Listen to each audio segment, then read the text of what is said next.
Sebenarnya apa sih tujuan hidup kita di dunia? Banyak sekali orang yang masih bingung dengan dunia ini ya, dan banyak sekali orang yang terjebak dengan pikiran-pikiran yang tiada ujungnya ya. Banyak sekali orang yang menderita ketika hidup di dunia ini. Padahal sangat jelas sekali dalam Al-Quran surat Al-Hadid ayat 20, dunia ini hanya permainan, senda gurau, dan kesenangan sesaat ya. Jadi jangan terlalu dibawa serius ya, dibawa happy aja. Yang penting kita tidak melenceng dengan aturan-aturan yang sudah ditetapkan oleh Allah Subhanahu wa Ta'ala ya. Sebenarnya yang membuat kita menderita, sedih dan sebagainya adalah pikiran kita sendiri ya. Ada masalah sedikit dipikirin, ada orang ngomongin kita dipikirin, orang hina kita dipikirin.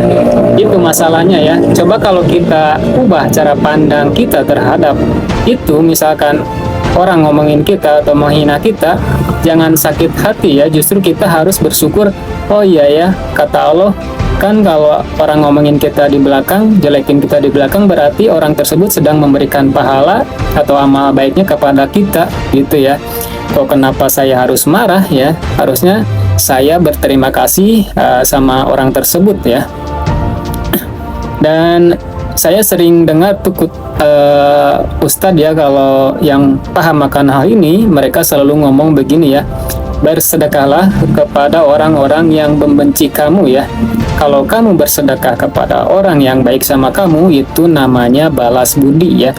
Jadi mulai sekarang kita coba ubah cara pandang dan pikir kita tentang dunia ini ya. Dan sekarang kita fokus ke tujuan hidup ya. Tujuan hidup kita di dunia ini untuk apa sih sebenarnya ya? Dalam Al-Quran dijelaskan, dan tidaklah aku menciptakan jin dan manusia melainkan untuk beribadah kepadaku ya. Ibadah yang seperti apa? Sholat udah tentu ya, puasa itu udah tentu ya, syariat ya. Tapi kalau dibaca dari segi hakikat, mulai kita dari bangun tidur sampai kita tidur lagi, itu juga merupakan ibadah ya. Kita bangun tidur baca doa, itu ibadah. Terus kita lihat di samping kita ada anak istri, terus kita usap kening mereka dan cium mereka, juga ibadah. Terus kita mandi, makan, juga ibadah ya, merawat jasad yang dititipkan oleh Allah kepada kita ya. Terus kita berangkat kerja mencari nafkah, juga ibadah ya. Di tempat kerja kita tersenyum kepada orang lain, juga ibadah. Terus kita menghina dan ngomongin orang lain, juga ibadah ya. Kok ngomongin orang ibadah ya? Iyalah, orang kita ngasih amal baik kita kepada orang tersebut. Jadi zaman sekarang banyak sekali orang yang baik sebenarnya ya, yang dengan sukarela memberikan amal dan pahalanya kepada kita ya. Jadi mulai sekarang kalau misalkan ada orang yang ngomongin kita atau menghina kita, ucapkan saja alhamdulillah, alhamdulillah ya. Semakin kita banyak diomongin orang, semakin juga banyak pahala kita ya, dan semakin berkurang dosa kita. Jadi semua yang datang dan terjadi pada hidup kita ini merupakan kasih sayangnya Allah kepada kita ya. Setiap masalah yang datang itu kita sedang dibimbing dan diajarkan oleh Allah tentang apa itu sabar dan dewasa ya. Makanya mulai sekarang kita coba belajar lebih dewasa lagi ya.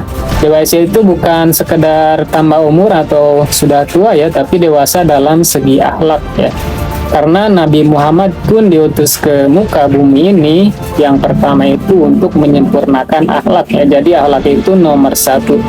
Percuma kita cerdas, percuma kita pintar, tapi kita tidak berakhlak ya. Makanya dalam perekrutan karyawan di perusahaan, biasanya itu HRD menilai calon karyawannya itu dari akhlak dulu ya, dan pintar itu nomor 2 ya. Soalnya kalau karyawan tidak berakhlak, biasanya itu tidak bisa diatur ya, susah diatur sesuka hati mereka ya.